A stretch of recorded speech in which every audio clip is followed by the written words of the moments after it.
Nous voulons prier le Seigneur avant toute chose. Père céleste, Dieu Tout-Puissant, sois loué, sois béni notre Dieu. Sois loué, sois glorifié à jamais. Nous voulons du fond de nos cœurs t'exprimer notre profonde gratitude pour la grâce que tu nous as renouvelée de vivre encore aujourd'hui. C'est toi, Yahweh, le créateur de la vie humaine. Et si nous vivons aujourd'hui, c'est parce que tu nous as renouvelé le souffle de vie. Ce n'est pas que nous avons un mérite quelconque, non. Car la plupart de nos bien-aimés qui nous ont laissés nous ne sommes pas meilleurs que tous ceux qui sont partis. Merci donc pour cette espérance, car c'est écrit que pour ceux qui vivent, il y a de l'espérance. L'espérance de voir la puissance de ton Esprit Saint agir dans nos vies pour que cette nouvelle vie que notre Seigneur et Sauveur Jésus-Christ nous a donnée par sa croix, par sa mort sur la croix, pour que cette vie, nous la vivions et nous la vivions en abondance, comme lui-même le dit dans Jean 10, 10 et 11. C'est cela notre prière, Père. Et en nous parlant encore ce matin, en écoutant encore ta parole, la puissance de cette parole, qui est en même temps ta vie, va encore nous rendre capables de vivre la vie de Christ et de la vivre en abondance. Nous prions au nom puissant, glorieux de Jésus-Christ, notre Seigneur et notre Sauveur. Tous ensemble, nous disons Amen et nous pouvons acclamer le Seigneur, notre Dieu, notre Père. Alléluia. Oui, Amen. Bien-aimés dans le Seigneur, nous sommes donc dans la joie de nous retrouver encore pour pouvoir écouter la parole de notre Dieu. Nous nous souvenons ce matin, en cette journée de mardi 3 avril, que toute la semaine dernière, l'Église de Jésus-Christ, de par le monde, a célébré la Pâque, a célébré la fête de la Pâque, a commémoré la fête de la Pâque. Bien-aimés dans le Seigneur, point n'est besoin de vous rappeler que célébrer la fête de la Pâque ou commémorer la fête de la Pâque ne veut pas dire que c'est seulement cette semaine que nous avons joui de cette œuvre de délivrance, de salut que notre Sauveur a accompli à la croix. Non. Nous ne cessons de le dire depuis le jour, il y a plus de 2010 années, le jour où Christ sur la croix a dit tout est accompli. Depuis ce jour-là, la fête de la Pâque véritable a commencé. Nous savons que celui qui a institué la Pâque, c'est l'Éternel Dieu. Il a commencé depuis l'Égypte. Son objectif final était la croix de Jésus-Christ.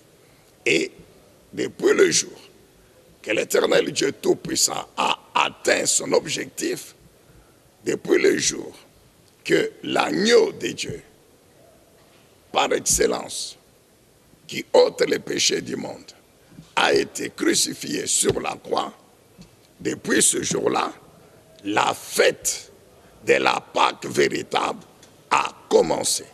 Ce qui fait que aujourd'hui, même s'il y a encore des Juifs qui ne croient pas encore en Jésus-Christ, mais qui continuent à célébrer la Pâque de l'Égypte, c'est malheureux pour eux. L'apôtre Paul lui-même dit ils sont encore voilés. Mais c'est quelque chose qui ne sert plus à rien, qui n'a plus d'importance devant Dieu, parce que Dieu lui-même a déjà atteint son objectif, qui était la Pâque véritable, c'est-à-dire la croix de Jésus-Christ. Est-ce qu'on peut dire encore très bien Amen? Donc depuis ce jour-là, Dieu a offert à l'humanité l'opportunité de célébrer la fête. L'opportunité de célébrer la fête. Quelle fête? La fête de la Pâque. Quelle fête? La fête de la délivrance. La fête du salut, de la délivrance. La fête de la rédemption. C'est pourquoi aujourd'hui encore, nous continuons à parler sur la célébration de la fête. Nous continuons encore à parler sur comment célébrer la fête. C'est vrai, nous avons eu beaucoup d'enseignements dans beaucoup d'églises à travers le monde, des centaines, je dirais même des milliers de messages sur la Pâque. Mais tous ont eu comme seul objectif amener le peuple de Dieu à vivre effectivement les bienfaits de la fête, à jouir de la fête. Jouir de la fête. Nous allons parler encore aujourd'hui de la jouissance de la fête de Pâques, de la jouissance de la fête de la délivrance. Comment jouir cette fête? Jouir de cette fête. Alors c'est ainsi que, sans plus tarder, permettez, nous allons dans 1 Corinthiens chapitre 5, nous lisons à partir du 6e verset. Bien-aimé, ce passage, il est incontournable. On ne peut pas parler de la célébration, de la fête de la Pâque sans se référer à 1 Corinthiens chapitre 5, le verset 6 à 8. Vous n'avez vraiment pas de quoi être fier. Ne savez-vous pas qu'un peu de levain fait lever toute la pâte? Purifiez-vous donc du vieux levain, afin d'être une pâte nouvelle, puisque vous êtes sans levain. En effet, Christ, notre agneau pascal, a été sacrifié pour nous. Célébrons donc la fête, non avec du vieux levain, le levain du mal et de la méchanceté, mais avec les pains sans levain, de la pureté et de la vérité. Est-ce qu'on peut dire Amen? Il est donc question de célébrer la fête. Nous vous rappelons encore aujourd'hui, bien-aimés, que quand on parle de célébrer une fête, il y a deux choses importantes. Il y a d'abord jouir des bienfaits de la fête, jouir de la fête. Et la deuxième chose, c'est se soumettre aux règles de l'organisateur de la fête. La Pâque a comme auteur Dieu le Père, Dieu le Tout-Puissant. C'est lui qui a institué la Pâque. Tu n'oublieras jamais Exode chapitre 12, le verset 11. La Bible dit, c'est la Pâque de l'Éternel. C'est la Pâque de l'Éternel. Que ce soit dans l'ancienne alliance, que ce soit dans la nouvelle alliance. Lorsqu'on parle de la Pâque, bien-aimé dans le Seigneur, on doit se référer à l'Éternel. Car c'est lui qui a institué la Pâque. Donc, la fête de la Pâque, que nous, chrétiens, nous continuons à célébrer aujourd'hui, partout dans le monde où nous puissions nous trouver, comprend deux parties. Nous ne pouvons pas oublier cela. Il y a la jouissance de la fête, mais il y a aussi la soumission aux règles de l'organisateur de la fête. Car si nous ne nous soumettons pas aux règles de l'organisateur de la fête, mais il ne nous permettra pas de jouir. Lorsque quelqu'un, c'est Dieu qui nous invite à jouir. C'est l'Éternel Dieu, l'auteur de la Pâque, l'auteur, l'organisateur de la fête de la Pâque. C'est lui qui nous invite à jouir de sa fête. Alors, nous ne pouvons qu'être suffisamment humbles et sages pour nous soumettre à son organisation.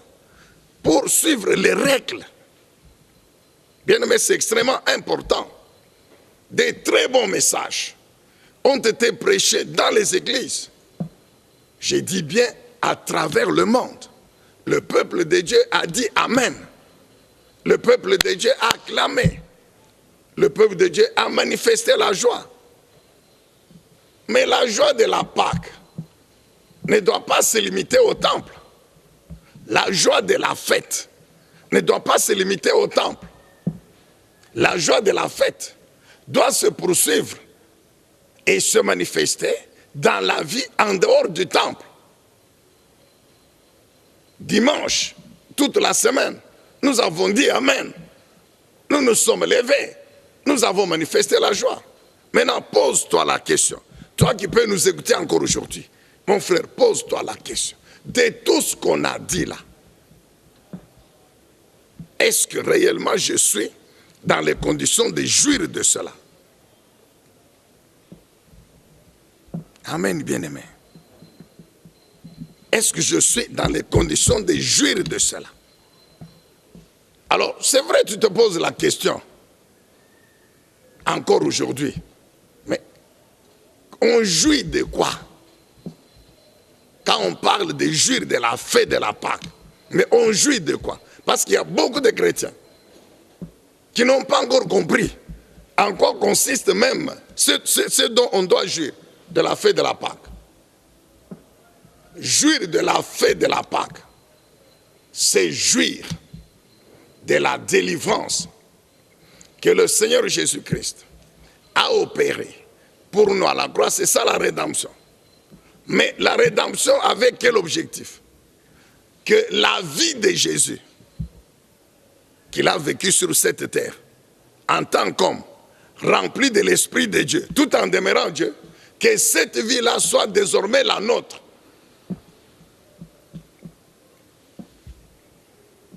C'est ça, jouir de la fête de la délivrance, de la fête de la rédemption. Jésus dit, je suis le bon berger, je suis venu dans le monde pour donner ma vie, afin que mes brebis puissent la voir et qu'ils aient cette vie en abondance, qu'ils la vivent en abondance. Vous comprenez? Jésus dit, moi le bon berger, je donne ma vie. À qui? Aux brebis, pour qu'ils vivent ma vie et qu'ils la vivent avec abondance. Mais c'est quelle vie que Jésus nous donne? Mais c'est sa vie. La vie qu'il a vécue au ciel, non. La vie qu'il a vécue sur la terre, comme un homme rempli du Saint-Esprit, tout en étant Dieu. C'est cette vie-là dont Jésus parle, qu'il nous donne. Et si nous entrons en profondeur dans la compréhension de ce qu'a été la vie de Jésus sur la terre, sous la puissance du Saint-Esprit, bien-aimé, il n'y a pas une autre vie qui dépasse celle-là. Il n'y a pas une autre vie qu'un homme puisse vivre sur la terre avec l'espérance de continuer au ciel qui dépasse celle de Jésus. Celle que le bon berger donne à ses brebis. Amen, bien-aimé dans le Seigneur. C'est très important. Je dis, quand on parle de la célébration de la fête de la Pâque, il y a deux choses. Il y a jouir de la fête. Et deuxièmement, se soumettre aux règles de l'organisateur de la fête. Jouir de la fête et se soumettre aux règles de l'organisateur de la fête. Amen. La vie que Jésus a vécue. Vous allez voir toutes les déclarations qui ont été faites. Mais la plupart ont concerné la vie sur la terre. La plupart ont concerné la vie sur la terre. Mais quand nous allons dans l'œuvre de la rédemption, qu'est-ce que Jésus a fait dans l'œuvre de la rédemption? Il nous a délivrés du pouvoir du péché et de ses conséquences. Nous savons, parmi les conséquences du péché, il y a la malédiction de la loi, c'est-à-dire la mort par le péché. Il y a les malédictions héritées de nos parents à cause du sang charnel, il nous a délivrés. C'est pourquoi 1 Pierre 1, 18 dit que c'est par son sang qui nous a délivrés de la vaine manière de vivre vérité de nos pères. Pas avec l'argent. Souvent les gens voient l'argent. Pourquoi la Bible peut dire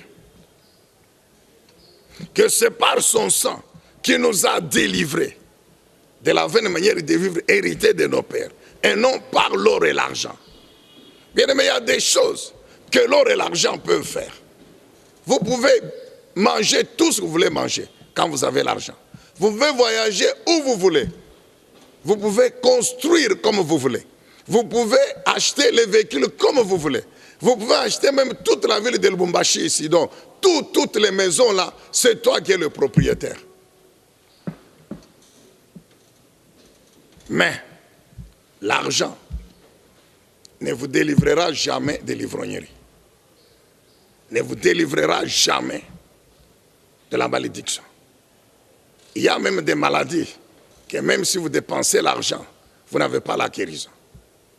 Donc, quand la Bible parle du rachat par le sang de Jésus bien-aimé, nous devons comprendre. Et pourquoi? C'est pour que nous qui croyons en lui, par la puissance de son sang, toutes ces malédictions ne puissent pas opérer dans nos vies. Délivrance du péché. Le péché a comme conséquence la mort. Le péché a comme conséquence la domination de Satan. Amen, bien-aimés dans le Seigneur. Et quand nous sommes délivrés du pouvoir du péché, automatiquement, soumis à l'Esprit de Dieu, nous recevons la capacité de vivre une vie spirituelle sans péché. Et vivant la vie spirituelle sans péché, automatiquement, nous sommes épargnés de toutes ces conséquences. Vivant la vie spirituelle sans péché, intègre devant Dieu, Satan ne peut plus nous dominer. Et nous pouvons ainsi parler, comme Jésus a parlé en disant, il est là, mais il n'a rien à moi. Il ne peut rien me réclamer, Satan. Il n'a rien à moi. Et la conséquence, c'est quoi? C'est que cette vie spirituelle, sainte, juste, sans péché, nous met dans les dispositions telles que spirituellement, nous demeurons puissants, forts, que tout autre puissant des ténèbres. C'est ça ce qu'était la vie de Jésus sur la terre, en tant qu'homme. Prenez besoin de vous rappeler aujourd'hui qu'il a vécu sans péché, l'unique homme qui a vécu sans péché, tenté en toutes choses, mais il a vaincu le péché, il a vaincu la tentation. Et il donne son corps là, dans lequel il a vécu sans péché, pour que nous aussi, nous continuions à vivre dans le même corps, mais sans commettre de péché.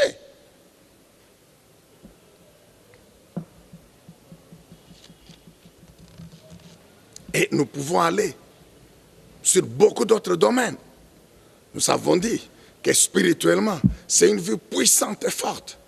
C'est pourquoi Jésus pouvait dire, marchez sur les scorpions, marchez sur les serpents, marchez sur toute la puissance de l'ennemi. Luc chapitre 10, verset 17 et la suite.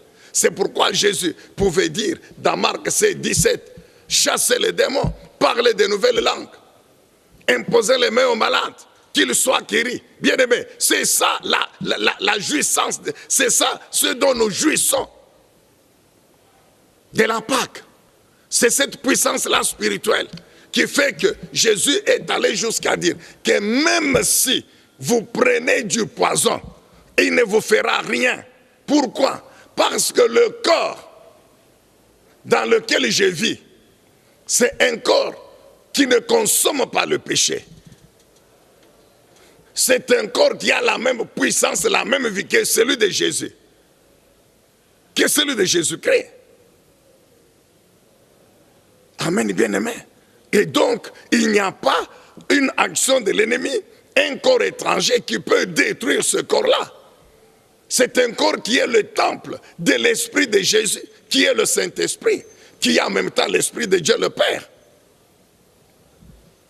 C'est cette vie-là dont nous jouissons. La vie qu'a vécu Jésus, sans péché, puissante spirituellement, Il n'y a aucun démon qui veut résister à Jésus. Il n'y a aucune puissance de la sorcellerie des démons qui pouvait résister au Seigneur Jésus pendant qu'il était sur la terre. Et c'est cette vie-là, cette puissance-là que Dieu nous a donnée. C'est cette puissance-là. Ça fait partie de l'héritage, n'oubliez pas la fois passée, nous avons parlé de l'héritage des saints dans la lumière. Des saints qui sont dans le royaume de Dieu, qui est le royaume de la lumière. Une vie puissante, glorieuse, sur le plan spirituel. Marcher sur les scorpions, sur les serpents, sur toute la puissance de l'ennemi. Et il n'y a aucune puissance qui peut venir vous détruire. Nous connaissons, il y a plein de promesses dans la Bible qui consacrent cela, dont le contenu est le même, concernant la protection, la victoire, la suprématie spirituelle du chrétien. C'est ça, jouir de la vie, jouir de la fête. C'est vivre la vie puissante, juste, sainte, glorieuse, victorieuse que Jésus a vécue sur la terre. Vous allez parler dans les autres domaines, toujours concernant la vie sur la terre. Prenons la bonne santé physique. Bien aimé, nous revenons là-dessus parce qu'on a fait des déclarations. On a dit, soyez en bonne santé physique. Vous ne serez plus jamais malade. La maladie ne vous dominera plus. Nous avons dit, amen, oui, c'est vrai. C'est pour cela que Ésaïe 53, Ésaïe chapitre 53, nous vous rappelons, c'est ça la croix de Jésus, qui était prophétisée 7 siècles avant, qui ne monte effectivement sur cette croix. Mais qu'est-ce que l'Éternel Dieu a annoncé par la bouche du prophète Ésaïe? Qu'il se chargera de toutes vos maladies. Il portera toutes vos souffrances dans son corps. Avant de conclure que par ces blessures saignantes, vous êtes guéris. Ça veut dire quoi? Jésus a vécu dans son corps sans tomber malade un seul jour. De la naissance jusqu'à la croix, Jésus n'est pas tombé malade un seul jour. Maintenant, cette vie-là de son corps, sans maladie, sans souffrance physique, et il ne pouvait pas ne pas nous la donner, parce qu'il dit, je vous donne toute ma vie. Je répète, c'est la vie qu'il a vécue sur la terre, comme Messie homme, rempli du Saint-Esprit, tout en étant toujours Dieu. Et sur le plan physique, c'est la bonne santé physique. Mais Jésus sait qu'à cause du péché, la souffrance était venue dans le monde, la mort était venue, la maladie était venue. Or, il est venu pour remettre l'homme, je vous rappelle, dans l'état spirituel, physique, matériel qu'il était avant le péché. L'état où Adam et Ève étaient avant le péché. C'est pourquoi, qu'est-ce que Christ fait? Il donne le corps pour être flagellé, pour être cloué. On nous a parlé des 7 plaies de Jésus-Christ. Et nous avons compris que tout tournait vers cette vie. Pourquoi Jésus a donné le corps? Pour qu'il soit blessé. Mais c'est pour que nous vivions la vie qu'il a vécue sur la terre. Que nous la vivions en abondance pendant que nous sommes encore sur la terre. C'est pourquoi il a donné le corps pour qu'il soit blessé. Alléluia. Amen, bien-aimé. Alors c'est pourquoi il a vaincu, il a donné le corps. Et il a vaincu la souffrance dans le corps. Jésus a déployé une puissance pour vaincre la souffrance.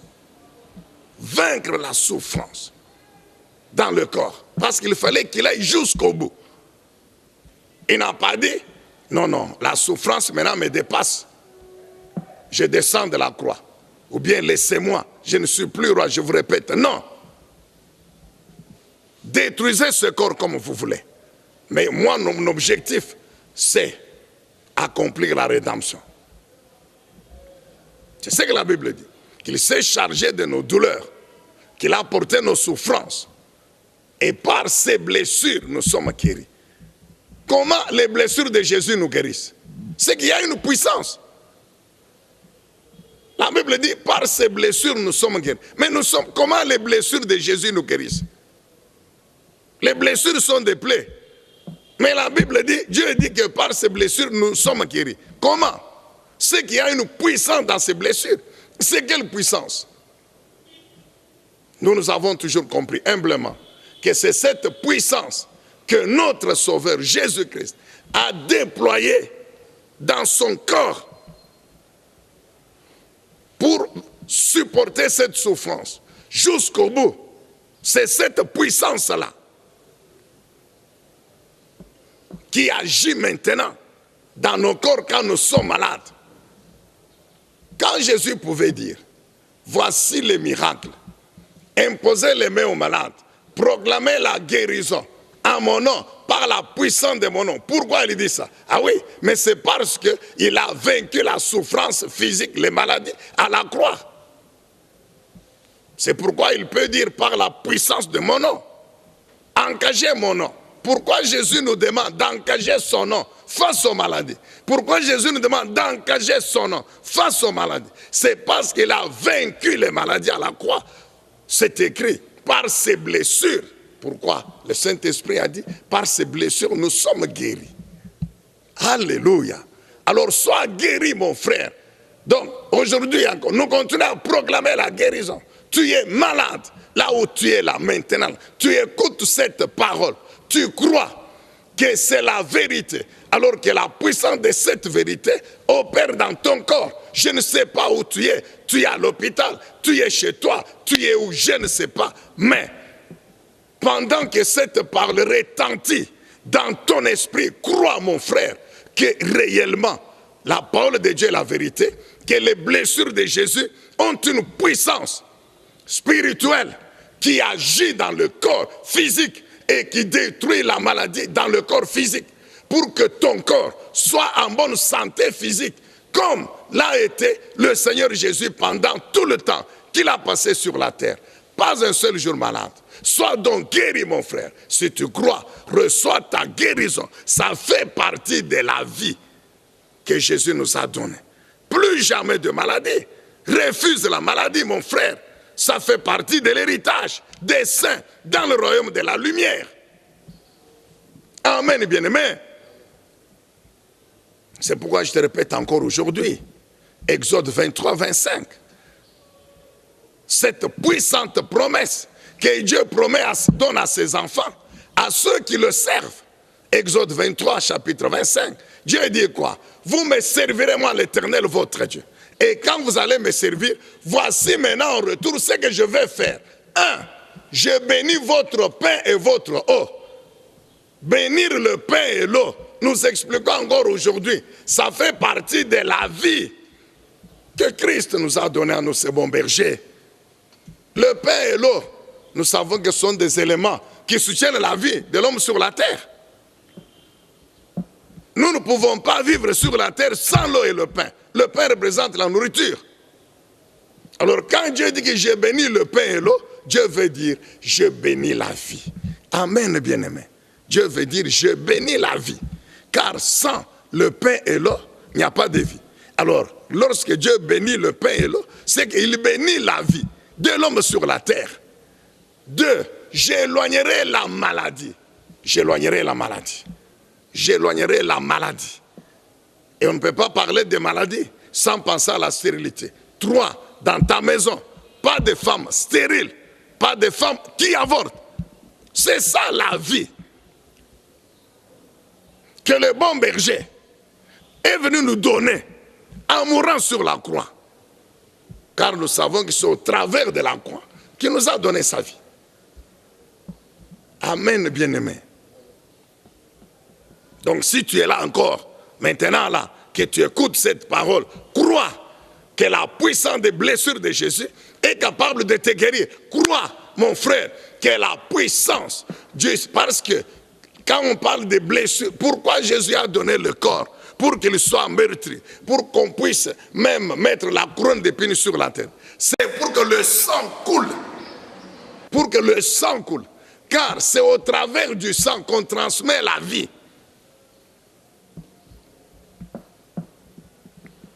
Quand une maman est en train de donner naissance à un bébé, elle donne naissance à la vie qui s'est formée dans son ventre. Nous savons qu'il y a toujours les deux qui sortent, l'eau et le sang. Ce qui est physique, nous le transposons sur le plan spirituel. Il fallait que du corps de Jésus, l'eau et le sang sortent. Ainsi, spirituellement, nous, Église, nous recevons la vie. Et dans cette vie-là, il y a des dispositions, comme la guérison physique, comme la bonne santé physique, comme la fécondité. C'est pourquoi nous continuons à proclamer la fin de la stérilité dans le corps des bien-aimés. Bien-aimés, vous êtes mariés, vous n'avez pas d'enfants. Crois, je dis bien, crois qu'à la croix, il a vaincu la stérilité. Il a annulé la condamnation de la stérilité. La puissance, le pouvoir de la stérilité a été anéanti à la croix. C'est la fécondité. C'est pourquoi Dieu dit, soyez féconds, multipliez-vous. C'est pourquoi Dieu dit, dans ta maison, pas d'hommes stériles, pas de femmes stériles. Quand tu lis Deutéronome chapitre 7, 12 jusqu'à 15, 16, tu trouveras cet écrit, même pas de bêtes stériles. Donc la fécondité biologique, physique, fait partie de cette vie que le bon berger nous a donnée sur la croix et dont nous devons jouir. Amen, Église de Jésus-Christ. Je vous ai dit ici que la vie que le bon berger nous a donnée, elle est incomparable. C'est une vie enviable que tout homme qui a un bon sens sage ne peut qu'envier, mon frère. Il n'y a pas de vie qui dépasse celle que Jésus-Christ donne à ses brebis. Il n'y en a pas. Et quand nous vivons cette vie, nous jouissons de la fête de la Pâque. Nous jouissons de la fête de la délivrance. Amen, bien-aimés dans le Seigneur. Que Dieu soit loué, que Dieu soit béni. La mort a été vaincue. La mort a été vaincue. Même la mort, la vie là que Jésus nous donne, c'est une vie qui triomphe de la mort. Avant de la donner, qu'est-ce qu'il dit? Jean 11, 25. Que moi, Jésus, je suis la résurrection et la vie. Je suis la résurrection et la vie. Celui qui croit en moi vivra quand bien même il meurt. Nous expliquons encore aujourd'hui, pour que vous connaissiez très bien. Ça veut dire quoi? Quand bien même son corps meurt, car le corps doit finir par mourir un jour. Même s'il ne tombe jamais malade, mais un jour il doit finir par mourir. Mais quand bien même le corps meurt, mais qu'est-ce que Jésus dit? Toi, l'homme véritable, l'homme spirituel, tu ne mourras jamais. Il précise, quiconque vit et croit en moi, vivra éternellement. Le quiconque là, c'est l'homme spirituel. Donc la mort, même si le corps physique va à la tombe, mais la puissance de la résurrection qui a ressuscité le corps de Jésus-Christ, cette puissance-là nous ressuscitera quand la trompette va sonner lors de l'enlèvement de l'Église, et nous sortirons avec le même corps que celui avec lequel Christ est ressuscité des morts. C'est pourquoi il est mort. Il a eu le même corps que nous. Le même corps est mort. Maintenant, il ressuscite avec un autre corps, plus glorieux, plus puissant, pour que nous aussi, à la résurrection, nous ressuscitions avec le même corps que celui avec qui il a ressuscité. Bien-aimés dans le Seigneur, à moins d'être fou pour ne pas croire en Jésus-Christ, parce que nous savons que quand nous ressuscitons lors de l'enlèvement de l'Église, C'est la première résurrection. N'oubliez pas notre enseignement sur les événements eschatologiques de la fin des temps. Qu'on ne te trompe pas. Écoute mon frère, laisse-moi te rappeler encore aujourd'hui que le monde ici, dans lequel tu t'es retrouvé, il a un créateur. Même si tu refuses d'accepter, mais tu dois savoir que ce monde ici a un créateur. Nous t'avons toujours dit, sois seulement un minimum d'humilité. Tu étais où avant de venir sur la terre? Comment tu ne peux pas croire? Hein? Tu es venu, tu as trouvé tout ça. Tu as trouvé tout sur cette terre. Et tous les jours, tu vois les gens qui meurent, qui laissent tout, qui partent, main vide, comme ils sont venus. Alors comment tu ne peux pas avoir un minimum de sagesse, mon frère? Un minimum d'humilité, mon frère. Écoute, que tu le veuilles ou non, que tu crois ou tu ne crois pas, sache seulement que c'est écrit dans la Bible que quand la trompette va sonner, l'Église est enlevée. C'est la première résurrection. Maintenant, toi, païen là, qui n'est pas chrétien, membre de l'Église de Jésus-Christ, tu resteras encore dans le séjour des morts. Quand maintenant arrivera le temps pour le jugement du grand trône blanc, à ce moment-là, qu'est-ce qui va arriver?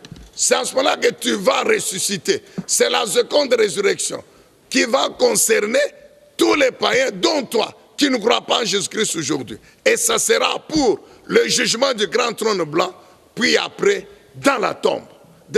Dans l'enfer. Dans l'enfer, mon frère. L'enfer existe. La Bible parle de l'étang ardent de feu et de soufre. Mais ce n'est pas notre prière pour toi. Notre prière pour toi est que tu sois humble, sage, tu crois en Jésus-Christ et tu nous rejoins. Que tu nous rejoignes dans notre camp. Que tu deviennes aussi membre du royaume de Dieu, représenté sur la terre par l'Église du Seigneur et Sauveur Jésus-Christ. En ce moment-là, mon frère, tu vivras éternellement. Tout ça, ça fait partie de la vie en abondance que le bon berger nous a donnée. Donc, la mort pour nous, enfants de Dieu, elle est déjà vaincue. Car nous vivrons éternellement. La mort ne nous maintiendra pas indéfiniment dans son séjour de mort. Jamais. Nous ressusciterons pour l'éternité. Alléluia. C'est de cette vie-là dont Romains 8, 11 parle dans la première interprétation de ce verset-là. Suivez encore très bien maintenant. Romains 8, 11. Romains 8, 11. Ouvrez vos Bibles. Même si vous me regardez, mais ouvrez vos Bibles. La Bible dit quoi? Que si l'esprit de celui qui a ressuscité Jésus-Christ d'entre les morts habite en vous, il y a une virgule. Celui qui a ressuscité Jésus-Christ donnera la vie à vos corps mortels par son esprit qui habite en vous. En d'autres termes, le corps, ici, il est appelé à la mort. Mais dans ce corps, il y a le Saint-Esprit. Souviens-toi de 1 Corinthiens chapitre 3, verset 16. 1 Corinthiens chapitre 6, le verset 19. Où il est clairement dit que l'homme qui croit en Jésus-Christ reçoit comme bénédiction le Saint-Esprit de Dieu qui vient habiter en lui, dans son esprit, son âme et son corps. Donc tout son être, esprit, âme et corps, c'est le temple de Dieu par le Saint-Esprit qui habite en lui. Alors la Bible dit que cet esprit qui habite en nous, chrétiens, quand bien même notre corps va mourir, le jour où la trompette va sonner, lors de la première résurrection, le Saint-Esprit qui habite en nous ressuscitera notre corps pour l'éternité. C'est ce qu'il a fait avec Jésus. Nous ressusciterons pour l'éternité. C'est pourquoi la Bible dit, Dieu donnera par son esprit la vie à vos corps mortels. Romains 8, 11. Mais, maintenant que nous vivons encore sur la terre, dans ce corps, qu'est-ce qui arrive? Est-ce que cette promesse s'applique aussi? sur la vie que nous menons dans le corps sur la terre, oui. Je vous réexplique encore, bien-aimés. Je vous ai déjà dit que s'il faut que le Saint-Esprit nous rappelle la bénédiction tous les jours, la même chose, qu'il nous rappelle, parce que nous en avons besoin de l'expérimenter tous les jours. Maintenant, pendant que nous vivons dans le corps sur la terre, nous, hommes spirituels, esprit et âme, notre vie dépend de la vie du corps. Car si le corps meurt, nous voyons nos bien-aimés qui font les accidents mortels. C'est le corps qui meurt. Ce n'est pas son esprit. Non, ce n'est pas la tête de l'esprit qui sera coupée. Ce n'est pas le bras de l'esprit qui sera fracturé, non. Ce sont les membres du corps. C'est le corps qui meurt dans les accidents. Et l'homme spirituel, il sort. C'est fini, il ne vit plus sur la terre. Nous le savons. On prend le corps, on enterre et puis la conclusion c'est que donc la personne ne vit plus avec nous. Nous savons qu'il y a des maladies de plusieurs origines qui peuvent détruire le corps. Alors, lorsque il y a un accident de nature susceptible de détruire le corps, lorsqu'il y a une maladie susceptible de détruire le corps, qu'est-ce qui va arriver? La même promesse accomplie, le même Saint-Esprit qui est dans mon corps, il va déployer sa puissance pour détruire, que ce soit la maladie, que ce soit le poison ou je ne sais quoi, que ce soit une attaque de l'ennemi. Donc tout ce qui est susceptible de détruire mon corps ou de détruire la vie de mon corps, cela sera détruit par le Saint-Esprit. Amen, bien-aimés dans le Seigneur. Et c'est ça notre prière, mon frère. Y a-t-il une sémence de maladie démoniaque sorcellerie dans ton corps? Y a-t-il une attaque de l'ennemi dans ton corps? Mais sois délivré maintenant. Sois délivré par la puissance du Saint-Esprit, mon frère. À moins que par ton péché, ta désobéissance, le Saint-Esprit n'agit plus dans ta vie. Car lorsque nous ne lui obéissons pas, nous péchons, eh bien, en ce moment-là, nous lui disons, c'est fini, n'agit plus. Mais si tu es saint et juste, soumis au Saint-Esprit, et que l'ennemi a réussi à t'attaquer, le Saint-Esprit détruira cela. C'est pourquoi Jésus a dit, même si on vous donne le poison, mais le poison c'est pour détruire le corps, ce n'est pas pour détruire l'esprit. C'est le corps que le poison détruit. Et comme l'esprit de Jésus est dans le corps, le Saint-Esprit déploie sa puissance, il anéantit. C'est l'esprit de Jésus, il anéantit le poison. Il anéantit toute sémence démoniaque de maladies. Il anéantit toute attaque, action de l'ennemi pour détruire le corps, la vie du corps. Et tout cela, c'est la vie que notre bon berger nous a donnée. Car il n'y a aucun poison qui pouvait tuer Jésus. Il n'y a aucune maladie, quelle que soit sa source, qui pouvait tuer Jésus. Tuer le corps de Jésus. Pendant qu'il était vivant sur la terre. Amen, bien-aimés dans le Seigneur. Nous parlons de jouir de la vie que Christ nous a donnée par la croix. C'est la première partie de célébrer la fête. Jouir de la fête de la Pâque. C'est vivre la vie que le bon berger nous a donnée sur la croix. Au travers de sa croix. Concernant toujours la vie sur la terre.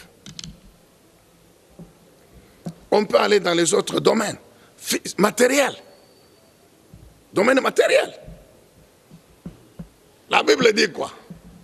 Considérez la grâce de notre Seigneur et Sauveur Jésus-Christ, qui, de riche qu'il était, s'est fait pauvre, afin que, par sa pauvreté, nous soyons enrichis. Nous connaissons bien ce verset. La Bible dit, Jésus était riche. Mais il a accepté de renoncer à cette richesse, de vivre comme un pauvre sur la terre, pour que, par cette pauvreté, nous devenions riches. Ça veut dire encore quoi? Je sais que la première interprétation de ce verset-là, il s'agit des richesses spirituelles. Les commentateurs, tous les commentaires de la Bible parlent des richesses spirituelles, de la puissance spirituelle. Jésus en tant que Dieu, de la gloire céleste en tant que Dieu, à laquelle il a renoncé pour quitter le ciel, descendre sur la terre et vivre comme un homme, un simple homme. C'est ça le premier niveau de la richesse. C'est la gloire. C'est la puissance spirituelle. Ce sont les avantages en tant que Dieu. Mais Jésus, pour un temps, il a renoncé à cela. Il a accepté de descendre sur la terre. Quand Jésus était sur la terre, nous savons, homme, mais il était toujours Dieu. C'est-à-dire, il avait la capacité, tous les jours, de créer l'argent dont ils avaient besoin. Jésus avait la capacité, tous les jours, de manger comme il voulait. Quand il a voulu nourrir, à 2 reprises, des milliers de gens, il l'a fait. Alors, s'il était capable de nourrir des milliers de gens, comment ne veut-il pas nourrir les 12 qui étaient avec lui? Il pouvait tous les jours les nourrir. Mais Jésus a vécu comment? Il n'a pas fait cela. Il était soumis à la caisse du groupe que gardait Judas. Je me suis toujours posé la question. Le soir, après tout le travail de la journée, après avoir marché toute la journée, après avoir parlé toute la journée, sous le soleil, qu'est-ce que Jésus faisait avec les apôtres? Et le soir, là où ils se retrouvaient, là, dans la maison là où ils étaient, je crois que les pierres, tout ça, bon, ils préparaient à manger. Les jours où ils n'étaient pas reçus dans des familles, comme à Béthanie dans la famille de Lazare, mais ils se débrouillaient. C'est eux-mêmes qui se débrouillaient. La Bible ne dit-elle pas, quand il est arrivé en Samarie, lui il est allé au puits, où il a rencontré la Samaritaine. La Bible dit que les apôtres sont allés dans le village acheter à manger. Acheter à manger. Donc ils mangeaient ce que tout le monde mangeait. Jésus marchait à pied. Mais en tant que Dieu, mais il pouvait créer un avion à l'époque. En tant que Dieu, mais il pouvait dire seulement aux apôtres qu'on a fini dans ce village, allez, entourez-moi. Il lance un cri et puis ils sont dans l'autre village. Il n'a pas fait ça. Il a marché à pied. Il s'est soumis aux conditions de l'époque. Il a mangé ce que tout le monde mangeait. Pourquoi? Pour que sur le plan matériel financier, nous, ces brebis, nous soyons dans l'abondance. L'abondance veut dire quoi? L'abondance ne veut pas dire être l'homme le plus riche sur la terre, non. L'abondance, nous vous rappelons, veut dire avoir la satisfaction à tous ses besoins. Amen, bien-aimé. C'est tout, c'est ça l'abondance.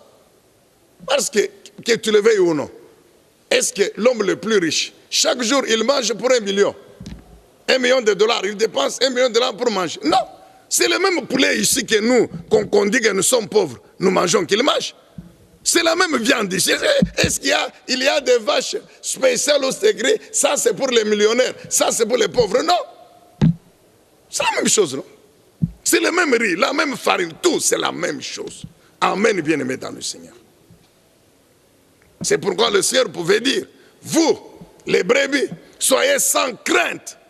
Votre Père qui est dans les cieux, il pourvoira vos besoins. Tout ce que moi je vous demande, c'est quoi? C'est d'abord le royaume de Dieu et sa justice. C'est-à-dire, alors nous débouchons sur la deuxième partie de la célébration de la fête. C'est-à-dire, soumettez-vous aux règles de l'organisateur de la fête. Amen, bien-aimé. Jouis de la vie, mon frère, que Christ a accompli sur la croix. C'est-à-dire une vie de sainteté, de justice, d'intégrité, d'obéissance à Dieu. Une vie puissante spirituellement, par la puissance du Saint-Esprit, domine, règne. Domine, mon frère. Exerce le pouvoir spirituel. Exerce la puissance du nom de Jésus. Chasse les démons. Marche sur les scorpions, les scorpions, sur les sorciers, sur les démons. La Bible ne dit-elle pas, tu marcheras sur le lion et sur la vipère, tu fouleras sous ton pied le lionceau et le dragon. Exerce la puissance, mon frère.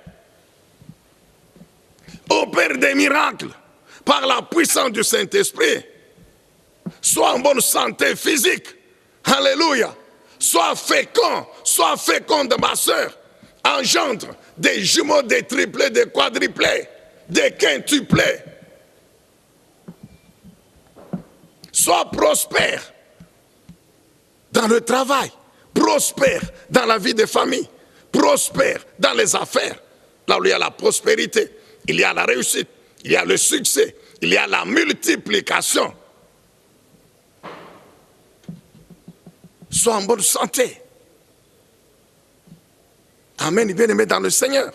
Mais, n'oublie pas que pour que tu jouisses tous les jours de cette vie-là, tu dois tous les jours te soumettre aux lois et aux règles de l'organisateur de la fête. C'est ça la deuxième partie de la célébration de la fête de la Pâque. Et c'est de cette partie que nous parlerons lors de notre deuxième émission de cette semaine. Est-ce que vous pouvez dire Amen? Pour l'instant, jouis de la fête. Jouis de la vie que ton Sauveur, ton Rédempteur, le Seigneur Jésus-Christ, t'a donné par son sang qui a coulé de son corps, crucifié sur la croix. C'est cela même notre prière. Et que le Tout-Puissant vous bénisse. Au nom puissant glorieux de Jésus, notre Seigneur et notre Sauveur. Est-ce qu'on peut dire Amen? Est-ce qu'on peut acclamer le Seigneur? Que Dieu soit loué, que notre Dieu soit béni. Gloire, gloire à toi Seigneur. Merci notre Dieu. Au nom puissant glorieux de Jésus-Christ. Amen.